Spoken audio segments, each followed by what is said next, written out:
Hello everyone, this is Kitty Clinical here with another video today, and we are going back to the article here, Medical School Acceptance Rate by Race or Ethnicity, and we're going to be asking the question, does being a citizen of the United States play a role? This is a very interesting question that I think a lot of you would be happy to find out about.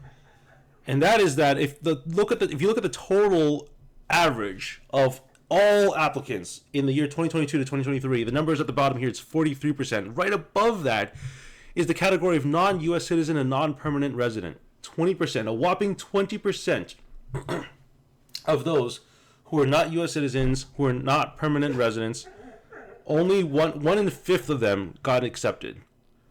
So I think that's the most jarring number here in this table by far, right? Because it's not necessarily a disparity, because I guess there are reasons for the admissions officers to reject you if you're not a U.S. citizen. I mean, you have to get a visa. I mean, that H1 or whatever it's called.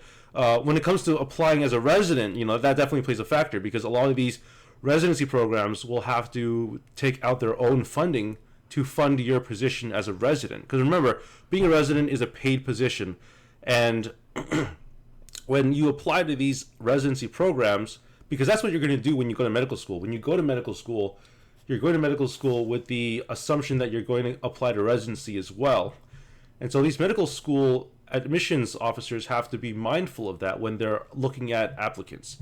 Because if you're a US medical graduate, you clearly will know that the chances of you getting matched into residency is way higher than an IMG, foreign IMG, Caribbean IMG, whatever you want to call it. Or it's just a matter of fact. So 1 out of 5 people who apply to a U.S. medical school who are not a U.S. citizen or non-permanent resident, only 1 out of 5 of them got accepted. So what that means is that if you are not a U.S. citizen and you're not a permanent resident, you got to play your cards right. You got to have a very good case for why this medical school should accept you.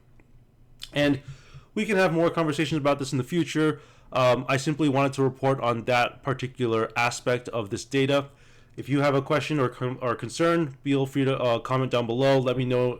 I'd be more than happy to have conversations with you in the future. Don't be afraid to like and subscribe to my channel. Take care.